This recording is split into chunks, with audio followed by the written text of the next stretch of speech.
WBSU Bulldog Nation Radio, streaming worldwide from the 6'5" certified Bowie State University.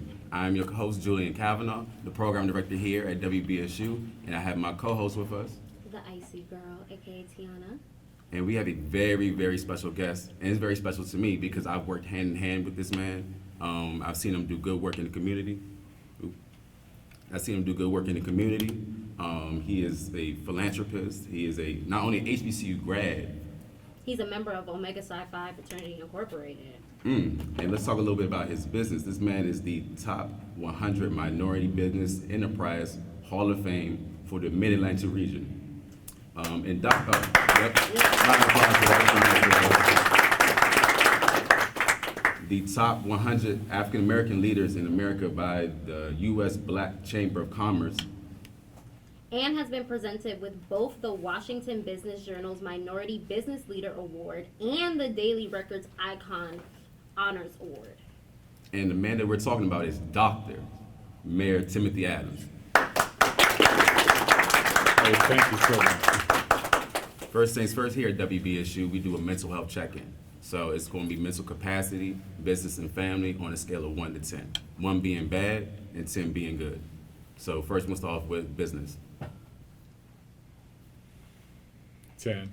10, we love to hear it. What about family? 10. We love to hear it. And the mental capacity? 10. We love to hear it. 10 across the board. Yes, sir. It's a good day today. So let's dive into the earlier career. So your early life, coming from Louisiana, talk about that. Well, I come from, as many do, a challenging background. We didn't have much. I tease people because I say, the brand of cheese I buy now reminds me of the government cheese that we used to get back in the day. But I had a real strong background. My father was one of the first black police officers in the city of New Orleans. And so I had an opportunity to have somebody who was a strong figure. My mom's always pushed education. And so I had an opportunity to grow up in an environment that we started out that was pretty rough. And people have heard me say this, but it's important to say, and not in bragging, at one point we were growing up and I was talking about I was from the Mighty Nine and didn't mind dying. And my parents were like, nah, you got to go. We got to move. We moved into an area that was so racially charged. Had not quite seen it at that level before, but when I was in high school, I know what it is to see somebody with their head blown off right in front of you just because of their color. I know what it is to be chased by a mob, knowing that if you went down, you were done. I know what it is when my father was handing me a gun, telling me that, we on the radio listening to the KKK marching to our area, and my father telling me that there's some things worth dying for. So that's where I originally came from. But through that, I ended up being blessed to go to Bowie. I'm sorry, I got Bowie State on my mind. I went to Xavier University in New Orleans, HBCU. And there, they wrapped their arms around me and they taught me so much about integrity. They taught me so much about striving for what's best, but also about giving back. And that was a great education for me. I was fortunate enough to do a co-op with U.S. Customs as a chemist. And I did that, and it was great work, and I enjoyed it, but I realized I didn't want to spend my life in a lab. So I decided at that time, I'm going to go to graduate school, and I'm going to go get an MBA because I want to do business. Well, I had heard earlier on the radio and the TV before about the grand wizard of the KKK, David Duke, saying about people of color that we couldn't compete at the University of New Orleans, that we didn't have the intellect there. So being me, you can imagine where I went to go get my MBA. I went to the University of New Orleans. So I got my MBA from there, headed out to the West Coast to seek opportunities. Started working in the accounting field at one of the, I guess, best recognized hotels there. As I was mentioning a little earlier, I hit LA at that time where a lot of young black entrepreneurs were really starting to gear up. That's when, and I'm telling you my age. That's back in the day when NWA and all of them were really starting to get a roll up. And I'm not embarrassed about saying I was one of them who went to the parties. I was one of them who went and hung out on Crenshaw on a Sunday night. Now looking back at it, it was probably not the best thing to do, but it helped to mold who I am and understand it, folks. So I guess the bottom line on that is, I did the work, and then I got recruited into the defense industry, the aerospace industry.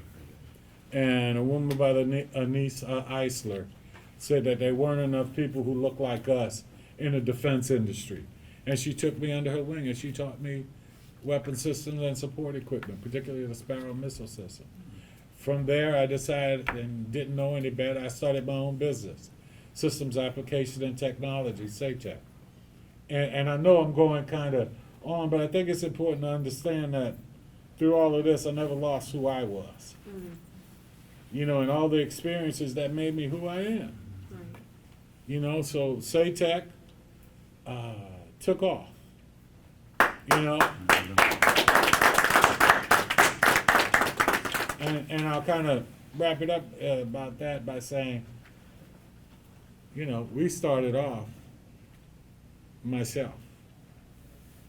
Now every day, hundreds and hundreds of men and women put on a SATEC badge and go out and do national defense and national security. We're operating out of with people in about 23 different states. And at any time, we might have teams worldwide. But it's all about believing in who you are and doing that. And I have one little extra note to make. And by the way, the University of New Orleans, where I went to get my MBA, where they said we couldn't compete, a couple of years ago, I was honored as the Alumni of the Year for the university.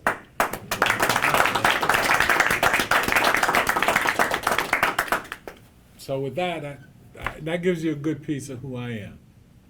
Okay, I have a question about, since we're on the subject of business, I have a question because there's a lot of business management majors in here. So what was your biggest mistake going into business?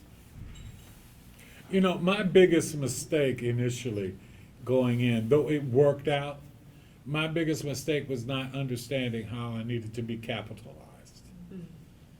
I went into a business that I started to grow and didn't have the financial resources to be able to handle that growth.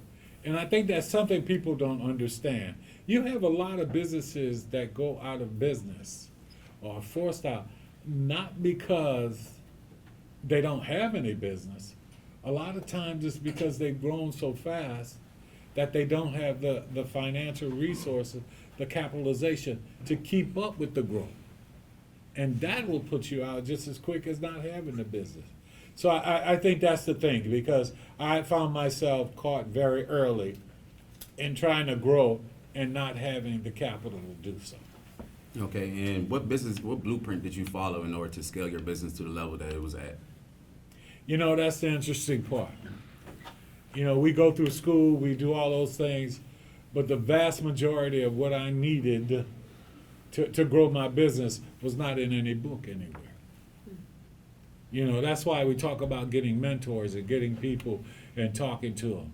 Because understand, in business, I had a great background and understanding, but the things when it comes to real world, you do people who've done it and people who are willing to share with it, but you also have to be willing to make mistakes. You also have to be willing to fail. And I think the biggest thing with a lot of our entrepreneurs, and I don't always use the word entrepreneur, because I think after a while you go from being an entrepreneur to simply being a businessman or a businesswoman. So to really compete, I think you got to be willing to fail. You can't be afraid. I was speaking a little earlier, if you don't mind, kind of expand on that. And that is, there are so many opportunities out there. You got to find your passion. But you have to make sure you don't allow the business or whatever you do to define who you are. So you've got to be willing to take those chances and understand if that business fails, you didn't fail. The business failed. And don't internalize that your success or who you are as a human being is determined by what happens with that business or that profession. Nah, you are who you are. That's why they have bankruptcy laws and other things. And you just start again. And just don't be afraid to do it over. And I think that sums that up. So I would love to ask you how you feel that your early life and the lessons that you learned in your early life as you were going through college, and just developing how that prepared you for your political career and endeavors. Oh, that's really a good question. I think the thing about the business and my early life coming up is what really prepared me. See, I understand the challenges that a lot of our young people face. I've been there. I've seen it. I wasn't raised in a very sheltered life. But I also have family and friends still. As I talked about a little earlier, I have my friends from elementary school I talk with every week.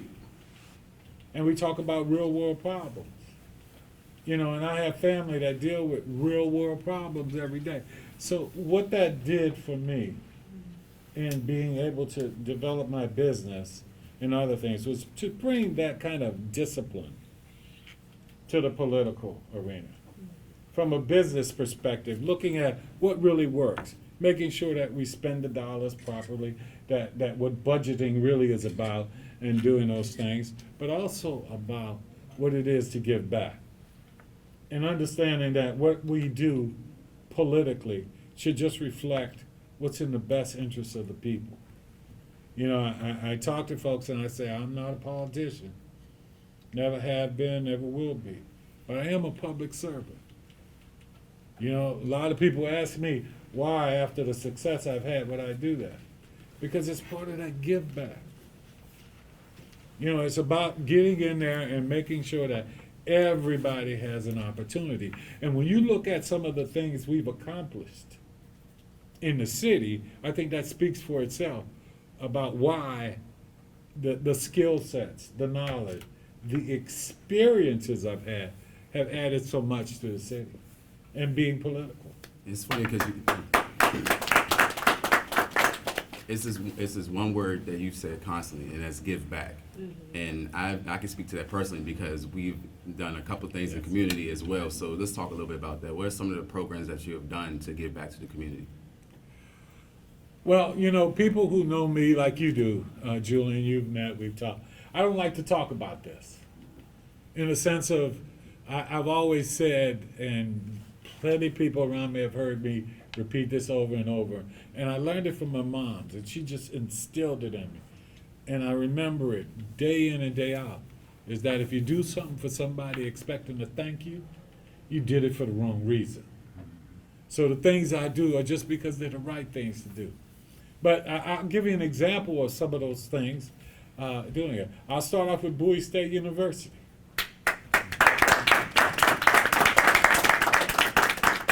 For those who know, it's been decades that I've been here supporting Bowie State. I love Bowie State. I have hundreds of thousands of dollars in scholarships here at Bowie State.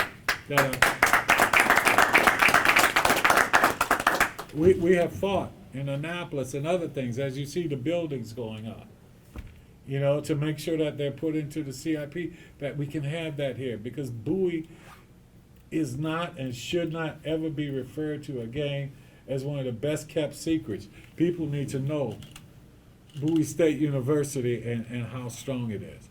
So one of the things there, and I've been on the advisory board for the College of Business, and as I said, on chair of foundation, but that's a part of it.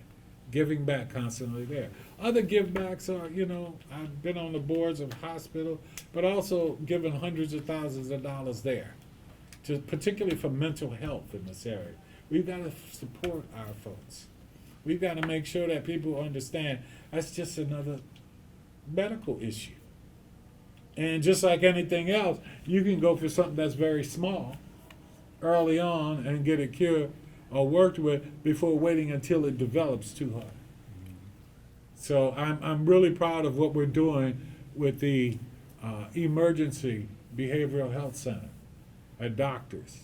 And I use that because so many of our particularly young people end up being in issues with the police simply because they had nowhere to go or their families had nowhere to go.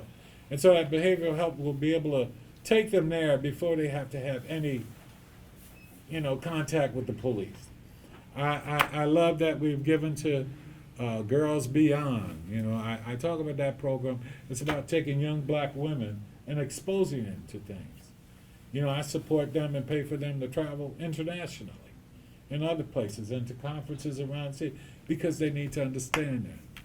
And I do a lot of things for HBCUs, but we got to also remember that we have a lot of young brothers and others who are in, predominantly white institutions. So I support a program called Momentum. And what it does is I provide money, and they take that and they get them the proper attire, suit, size, whatever they need, clothing, and pay for them to travel around the country to go to conferences.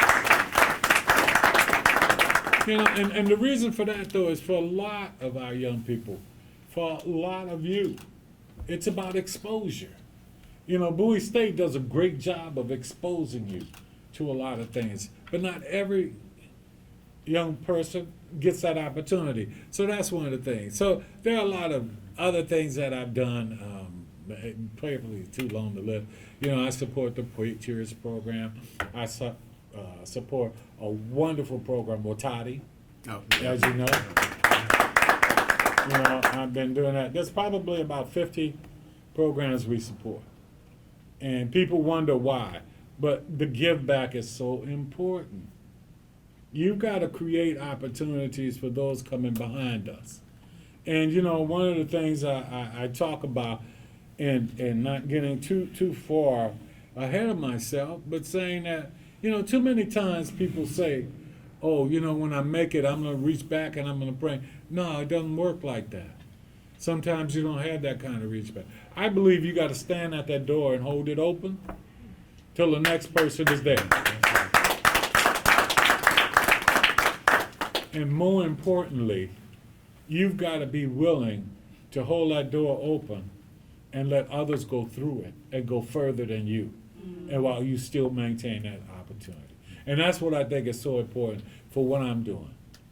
When you asked about political a little earlier, it's about creating those opportunities for folks to go through those doors and to go much further than I have. And that's what I hope, and that's what I wish for, and that's what I work for. Well, since we're on the topic of politics, I would love to hear what your office is focused on for the next 6 months regarding policy and reform. I think what we're looking at right now, number one, we have the legislatures in session. And so we have those, we're tracking a lot of different bills and seeing how they impact the city and all. But for me as mayor, and focusing in on the city and the city council, I just want to make sure, number one, we're about to hit our budget season, where we're defining all those things we're going to do. I want to make sure all those things that we've implemented that are so positive for the city, that we continue funding them. That's a key. And understand that budgeting is typically year to year to year, so we've got to focus on that. We talk about equity and inclusion, but that's not buzzwords. That's something we've worked very hard, and I really try to pour myself into in the city to make sure that happens. So we've initiated a lot of things that touch on that.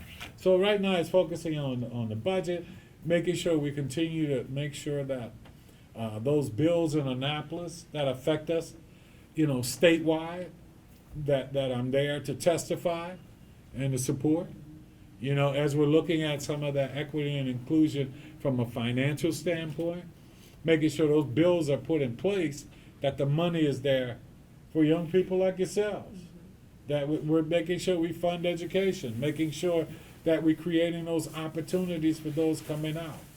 One of the biggest things I will be focusing on is making sure that with the Board of Public Works and others, when contracts that are awarded, that our people, the majority of look like in this room, have a true opportunity to compete and get some of those billions of dollars that are spent.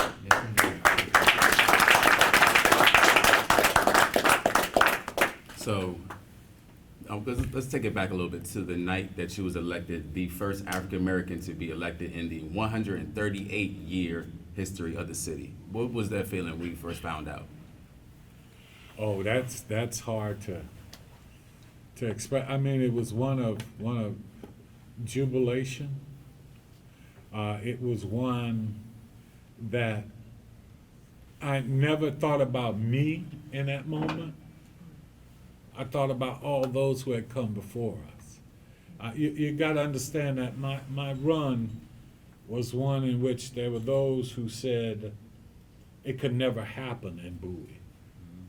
There were those who said that we didn't have the ability to do it. And that night, when I found out I had won, I thought about all the people who had come before us, all of the even older than I people in the city of Bowie, when I had knocked on those doors day in and day out and made it around the city and made those calls, talking about they remember when people who looked like us weren't even allowed to live in Bowie. I thought about the person who, there was a couple of them who came to the door when the sun was going down and I was knocking on doors to make sure that I could tell them who I was, when they reminded me of the sundowner laws, where black folks weren't allowed to be in the city when the street lights came on. You know, so I thought about that more than anything when I found out that I had won. I thought about that and there were so many young people who helped me in that campaign, that we had succeeded, that we were able now to make sure that our voices were heard in such a way that we could change it and we could make it better. Well, you just mentioned that young people were a part of your campaign during that time and helped you so much during that time. So I wanted to ask, what advice do you have for the younger generation who want to be more politically informed and involved? I think the last words you used there is you just got to be politically involved, and you've got to understand and make sure you work towards figuring out what the issues are. You know, your voice is priceless. Your actions are priceless. You know, if we don't have you stepping forward to tell us what it is that you believe, what you feel. That's why I was talking about a little earlier why I love coming to Bowie State. Because though I talk about philanthropically what I do and that kind of thing, but a lot of times, and some of you may have seen me, I just come on campus to talk to you. Because I want to know what you think. You know, anybody can stroke a check. But you got to be able to stroke a heart. You got to be able to make sure. You've got to make sure that from a political aspect, that they see the people and they understand, and that you know that you can do that. You know, we talk about that, and politically, that's the whole thing too. We've got to make sure that our public servants are more visible, and not just when it's a political campaign time. That they do, as many of us do, just hear and they listen and they talk. But that's what you have to do. You have to be willing to know and understand that you can call your congressman, you can call your senator on any day and ask them what's up. This is how I feel about this. What's your position on this? You know, too many times we think that our congressmen, our senators, and even our local legislators have these great big think tanks that provide information and that. No. A lot of times they're reacting to comments and the information from you. Understand when you talk about the county council and the city council, even in Bowie, if you have comments, you get every meeting we have where you can, citizen participation, where you can come up there and talk about whatever issue is on your mind. It's the same thing when we talk about the legislature. Understand when those bills come up, you can sign up to say, I want to speak. Be you for or against it. And that's online. You can find that information. And the same thing with the congressman and your senator. I encourage you to know and understand that you can call them at any time. And if you have a question or a comment, you let them know. And then know there are people like me. You know, I'm the mayor of Bowie, but if you have issues or problems, no matter if they're in Bowie, if they're in the county, or if they're in the state, or if they're national, I can address them for you. I can make sure I point you in the right direction.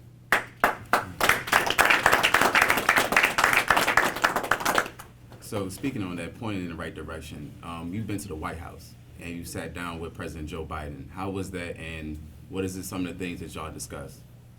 You know, that was a great honor for me.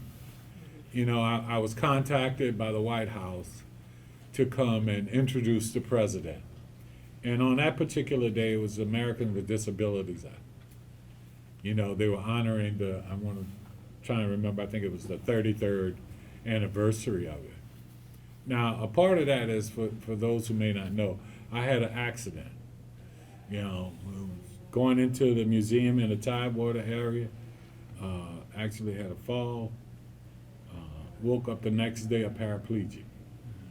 My life changed, but I didn't. You know, we continue to move forward. We continue to push. You know, I was in the bed, paralyzed, still running my business. I had my executive team beating me in the hospital. They couldn't believe that. But we were going through it, and I had people who supported me and kept me going. So, you know, I think back on those times, I think about it. But meeting with the president was great. Now, again, just for background, I've actually had an opportunity to talk with 5 different presidents now. Wow. You know, I've had an opportunity with 4 of them to actually have big conversations and talk with them and meet them on numerous times.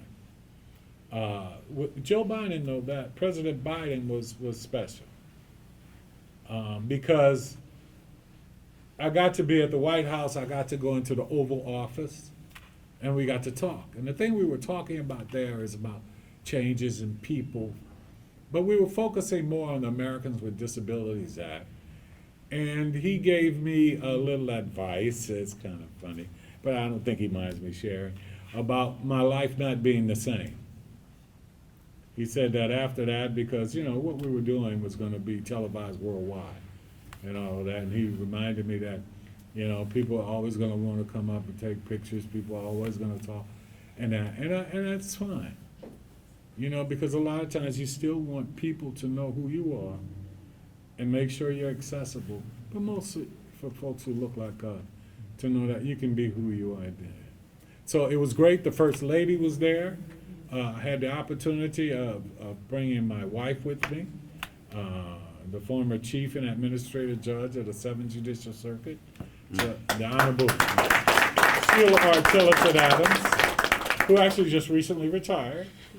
So, but being in there, the thing that really got me really excited, you know, I think I may be one of the few who have ever escorted the President and the First Lady from the Oval Office into the Rose Garden. And it was an honor to have the stage with just myself, the First Lady, and the President. And so I was given the opportunity to give a speech, and then introduced the President of the United States. And I have to give kudos to the White House because they have been constantly in contact ever since. And I think that is just so important, and made it so that all the channels are open for anything that's going on, anything they need to be aware of, or anything that they need. So I think the important thing is to understand, access is nothing without an ask. And I try to teach a lot of our young folks and people about having access. What I talked to the president about more was making sure they understood we needed to work even harder though, for those with disabilities, and making our nation more accessible. And he's doing that. And we talked about the things from money that they're putting into transportation and all the new things we're talking about doing with infrastructure. We need no longer to have to ask, when someone comes to work, whether or not they have any special needs. We need to make sure that we put all of that in that infrastructure, that technology, and that artificial intelligence even, to make sure that can happen. And so we talked about that, so I was very proud of that. And we had a chance to do that. And so I'm excited about that. So yeah, it was a good time. It was a chance to meet with him. It was a chance to really talk about disability. It was also a chance to make sure to mention about the need of our communities, which still exists. That has not really changed. And we got to keep fighting for it. So I hope that answered that for you a little bit. Yes, sir. It was an Yes, sir. exciting time. And we're going to open up the floor to any questions that the students might have. Okay. Anybody? Any questions? Military question. You want them at the microphone? Yeah, can you come over to the mic? Lieutenant, yeah. How you doing, sir? This is Cadet Maston, Bowie State ROTC program. I just have one question. You mentioned a lot about the defense industry, and I just wanted to ask, what are your thoughts on the importance of having black officers in leadership positions within our military? Oh, it is one of the most important things that we need to continue and make sure happens. I mentioned about Lieutenant Arthur Gregg retired. General Gregg was the first 3-star African American in the Army. And General Gregg has constantly talked about that, about constantly making sure we have officers in the military. Because there's two things that go there. It's number one is that within the military, we need to make sure that we have different views on things. Though there's military protocol, one still has a way of thinking and presenting and supporting others within the military. The second thing is it's about leadership. There is a issue that it isn't about color, it's about ability. And so we need to tear down those barriers still of what's protecting those who are black from being at those highest levels. And so we've got to work at that. We've got to continue to talk to our folks in the military. I don't know if you've even spoken to the ROCs. The ROCs are the retired black military officers, and they have an organization, and I support that. But I think it's good that you get in touch with the ROCs because they fight really hard to make sure things happen. And so the bottom line, though, is that it's important, it's key to our military. But it's also important for everyone to be giving a fair opportunity. None of our black officers are going in there saying, I need to be promoted because I'm black. They're going in there saying, I need to be promoted because I am the most qualified, and you should not hold me back because I'm black. So I think for our military as a whole, for the men and women enlisted, I think they need to see those black officers. I think they need to know that there are those there who will represent them and make sure that their needs are met as well. Tim, I have a question for you, and I'll share this mic with my colleague. What advice would you have for these young people that are gathered and scattered around this radio station today here at Bowie State University on the importance of being ready for the real world of work, career opportunities that goes beyond just a one-page resume? What advice would you've hired quite a few employees in your life and in your business, and you see the pros and the cons, but what advice would you have for them to be career ready, job ready, financial You know, ready? I think the important things is understanding that the education you get at Bowie State isn't about a grade. The education you get at Bowie State is about an understanding of the knowledge. You know, and I say that and I digress a little bit. One of the things that I always tell students is, if you go to a class and you got a professor, not that that happens here at Bowie State, let me clarify that. But if you got a professor who say, well, if you show up, you know, every now and then and you do that, and there's one paper you do that, I'll give you an A. Well, they've wasted your time and your money. You should be demanding of them not to just get through a class, but to understand the class. You shouldn't be trying to just get a grade, you should be trying to get the knowledge. Because you see, when you get out, when you graduate, people are gonna expect that you have that knowledge. Now, I'll tell you candidly, a lot of time, I don't really look at grades coming out. And if you wanna know the truth, a straight A student isn't necessarily my first choice, because I need students who have been challenged. I need students who have fought and had to really work hard to get through. So that when they get into the real world, you know, the first time they're faced with a challenge or a hardship, they don't fall apart on me. That's what we need. You need to have that knowledge base, but you also got to develop that self-confidence. That's the one thing I say often. There are skill sets you will come into the workplace not having. That's the bottom line. You will come in there with a basic foundation of what you should know, but you have to understand that a part of the thing we need to do is make sure we give you those skill sets you don't have. You know, don't oversell yourself. You know, don't put on a resume if you don't know all the computer programs and all of that. Don't list that there. And if you do, say I had a little exposure to it, but don't say I'm so competent in it. Because when you come in, people are gonna go by what you say. And that's about integrity. So that's where I was leading all of this up to. Make sure you don't just oversell yourself. Make sure you be who you are, and make sure that you're ready to work. Now, what that means is, as much as you can, do internships, do co-ops. Remember my story I told you about earlier. I thought I was going to be a chemist. I did a co-op as a chemist and said, that's not me. So if you have the opportunity to do that. But the thing to be ready for is still understand you will be in a learning mode. You know, you've got to be professional. You've got to show up. But you can't be afraid to fail. Even on effort, you can't be afraid to fail. Mm-hmm. And you have to be willing to put yourself out there.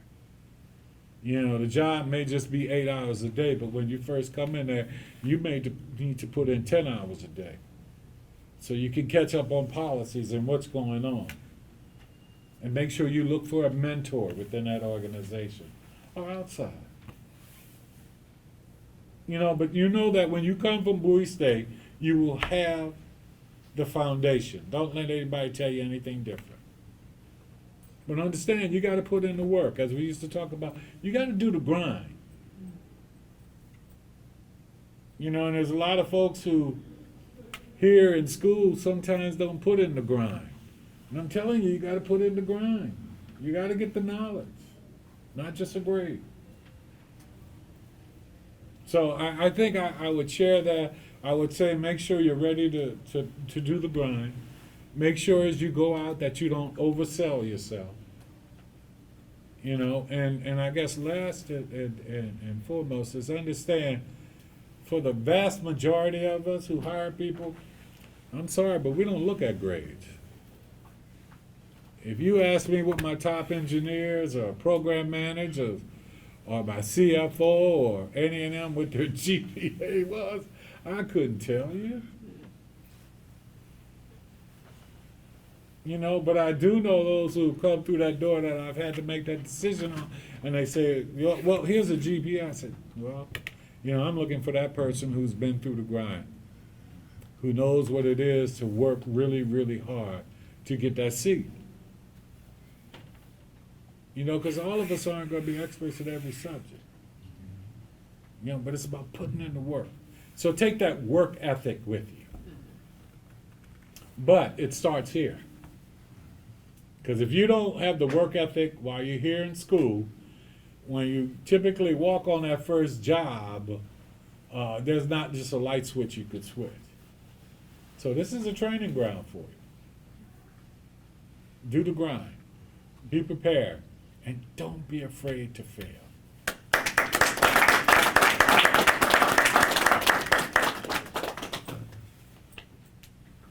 Good afternoon, sir. I am Joseph Keller, a senior computer science major. And before I ask my question, I have to say, to be a successful entrepreneur in a business relating to information and technology and then transferring into being a mayor is very impressive. That being said, my question is, you spoke on equity and inclusion earlier.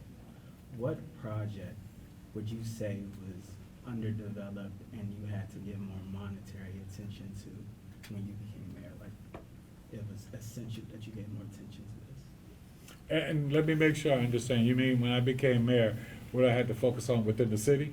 Yes. Well, you know, I have to start at the root. One of the things that was really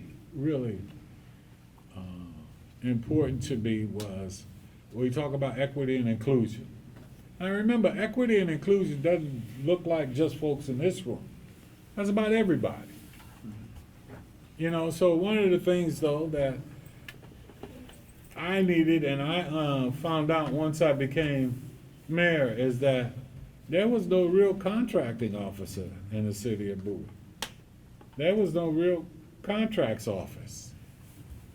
And so my concern was, well, how are we making sure, and I'm not throwing any shade on anybody who was there before of how they decided who got contracts. I'm not pointing anything that way. But I thought we needed to have someone who understood but also was fair about it and making it happen. So my biggest thing there was to make sure that we developed a contracting office. You see, because after doing that, my next move was to say, okay, now we got to put in an MBE program so that women and minorities share in the dollars that we spend as a state. So that was the most important. That was a couple of real important things. So, you know, now we have a contract office and we're putting in an MBE program. And that will make sure that all of us get an opportunity and a fair opportunity. You know, and I thought that was real important. Yes, sir. Okay? Okay, so when we was off of air, you talked a little bit about Virginia and different bases being renamed. So my cousin's actually a 3-star general, Brian Kavanaugh. Okay. Yeah, so I want to know about Fort Lee and how you feel about the name being changed. Oh, I feel very strongly about that. Look, I understand the emotions that some people have, and some people are tied to the past, but we need to change that. You see, I can relate very strongly to it because when I grew up in New Orleans, they used to take us on field trips. And one of the places we go is to Lee Circle, where it was this huge statue of General Lee. And we would sit there and we'd have to eat lunch there. They'd talk about it. And you know, the reality was we were educated enough even at that age to say, why am I honoring someone who wanted to have and had my ancestors in chains. Why do I want to do that? I think there was a good example of, folks who would get emotional, would cry about that. About having to be there, about having to pay homage to Confederate soldiers who, when they thought about it, let's just be very candid, who raped, murdered, abused people who look like us. And it was the people who were supporting that and wanting that to continue. So to see Fort Lee change to General Greg Adams, and I have to give respect to Colonel Adams, the other name on there, who was the first black officer who went over to Europe and headed up the women who did all of the mail and all of that and sorted all of that out, which was a huge issue, and did that. So I want to make sure people understand that Greg Adams isn't General Greg and me. So, but I don't always tell people that, but but for Colonel Adams. But I think it's important, and I think we do that around the country. I think I think there's a place for it in history, but I don't think it's something that should be a part of our current culture. That is not something that we should be memorializing in a way as something that was great and wonderful, because it wasn't. And so we need to do with that. And they're gonna be doing that all over the country. And I'm so proud of that happening. And I think it shows part of that little change that we're doing in our nation, and understanding the hurt and the deference given to others that hasn't been given to us. Okay, so that was an amazing answer, and I would love to just sum up this entire interview by asking you what your future endeavors are, both politically and unpolitically, if you would like to share that, and what you want your legacy to be as the mayor of Bowie. That's a really good question and kind of 3 parts, but I'll try and bring them all kind of together. Okay. First and foremost, as the founder, president, and CEO of Systems Application and Technology, we refer to it as SATEC. The one thing I want to do is continue to hire veterans. I have to say that. I typically say it whenever I speak, because too often people want to support our military when people are in uniform. But once they come out, they don't necessarily support our veterans by giving them opportunities, jobs. We probably have one of the highest rates of employment of veterans of any company. Now, that's talking about all the big guys and all of that. We probably, as a percentage, have the highest in the nation in doing that, because they're capable. They bring different things. I think as a business, I want to continue to create opportunities for folks who look like us. I am not shy about saying that. I think you have to create those. I've been very fortunate to be able to create, joint ventures and support other businesses, that started off with folks who look like us with just one person, and now they have national footprints. And I'm proud of that. I'm proud of being able to provide the internships and just mentoring and doing that. So that's where I am with my business, creating opportunities, financial in particular for others, and making sure that I continue to stay me. A lot of people have wondered, why in the world haven't I sold my company after 34 years and all the offers I get every day? But it's because if I sold my company, I wouldn't be able to create opportunities for you. If I gave up the opportunity to hire hundreds of you, just selling would just be selfish. Selling would mean I take a bunch of money and, the true opportunity is giving people employment. And I'll go back to this because at times I remind myself that I had people write me. I took a contract in an area where it was really hard hit economically. And we went out and we gave everybody an opportunity for a job. And we hired hundreds of people. And I'll never forget the letters that I got that basically said thank you, because they were able to bring their families back together. That they were able to create a life for themselves. That their self-esteem was up. That they believed in themselves. So, just having money isn't what it is. I'm about creating opportunities, giving people a job, let them build up that self-worth and esteem. And I guess last on that question was about mayor. Yeah. As I talked a little bit, my thing about mayor is just continuing to bring the integrity and a work ethic to the city, about creating opportunities for everyone. I think more importantly, we have to focus on creating those moments where we can recognize people like yourselves, people who look like us, and bring that to the forefront.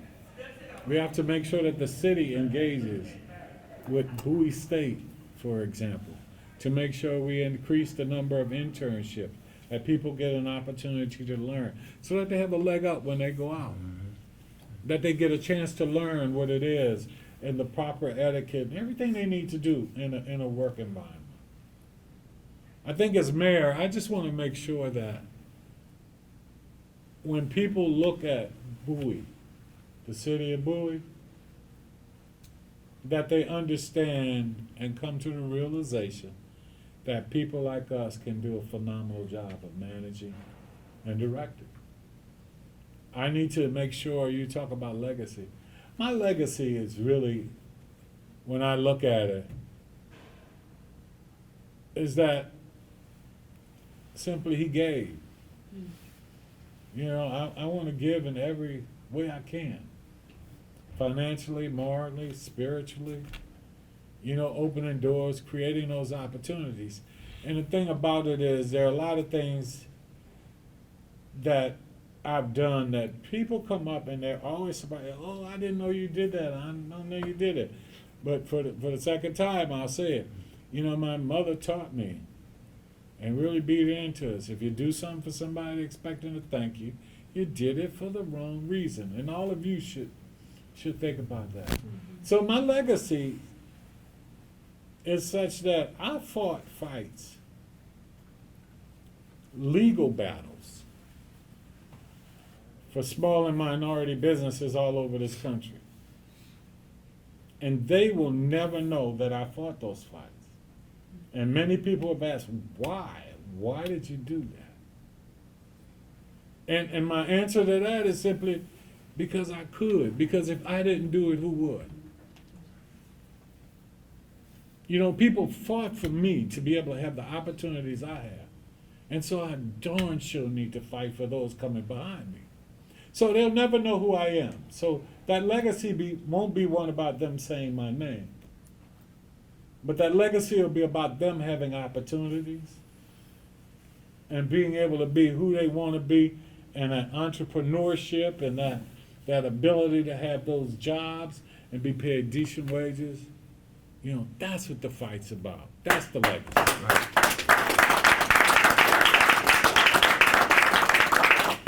I want to thank you so much for taking time out of your busy schedule to really sit down and talk to us. Your story is fantastic. It's a wonderful story. Your achievements is out of this world.